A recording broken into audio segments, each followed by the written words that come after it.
연합뉴스 인사이트 황규정 기자 등 호사인 찬바람이 불었던 지난달 25일 저녁 일본 도쿄 시부야역 앞에 300여 명의 일본 시민들이 모였다.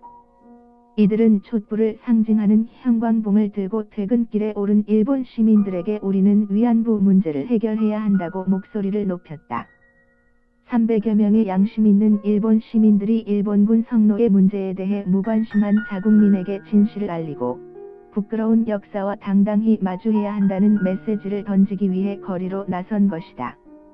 연합뉴스 이번 집회를 이끈 일본 시민단체 일본군 위안부 문제 해결 전국행동 공동대표 시바요코는 일본은 위안부 문제와 관련해 인권 후진국으로 향해 가고 있다며 군국주의 움직임을 보이는 아베 정권을 비판했다. 이처럼 당당한 일본인이 되기 위해 갖은 살해, 협박과 손가락질을 견디며 일본의 만행을 낱낱이 파헤치고 있는 일본인들이 있다. 은폐된 진실을 밝히고 진실을 향해 나아가는 사람들. 지울 수 없는 지옥의 역사를 정면으로 마주한 양심적인 일본인 6인을 모아봤다.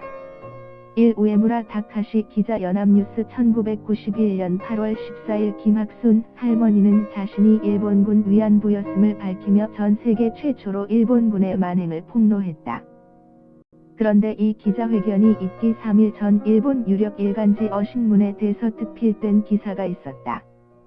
조선인 종군 위안부 전후 반세기 만에 무거운 입을 열다라는 제목의 이 기사에는 위안부로 고초를 겪었던 김 할머니의 증언이 고스란히 담겨 있었다. 한일 일간지 중 최초의 위안부 보도로 꼽히는 해당 기사는 어신문 서울특파원이었던 우에무라 다카시 기자가 작성했다. 그는 1990년 한국정신대문제대책협의회 윤정옥 대표의 기고문을 읽고 위안부의 존재를 알게 됐으며 이후 일본에서 진실을 알리기 시작했다. 다른 일본 언론과 우익단체는 우에무라 기자에게 가족까지 모두 살해하겠다며 갖은 협박을 퍼부었지만 그는 후회하지 않는다고 밝혔다. 20년이 지난 지금도 여전히 우에무라 기자는 관련 저서 나는 날조 기자가 아니다 등을 출간하며 위안부 진실을 알리기 위해 힘쓰고 있다. 이 호사카 유지 연합뉴스 현재 세종대 교양학부 교수이자 세종대 독도종합연구소장을 맡고 있는 호사카 유지 교수는 독도 알림이로 유명하다.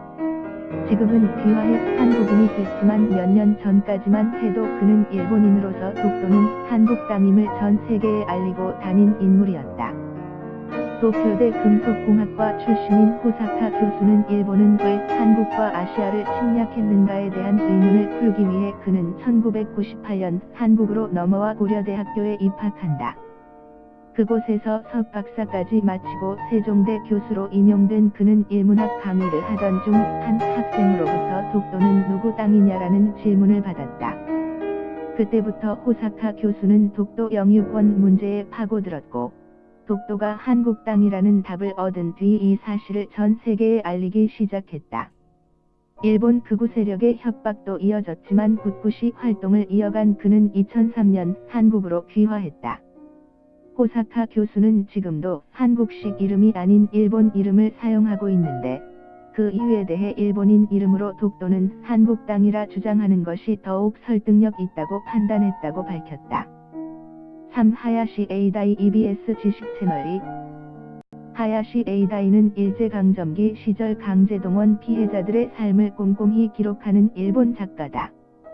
50년간 끊임없이 역사를 기록해온 그는 조선인 광부, 노동자, 특공대, 군위안부, 시베리아 억류자, 사할린 학살 피해자 등 일본의 참혹한 만행에 희생된 자들을 조명해왔다.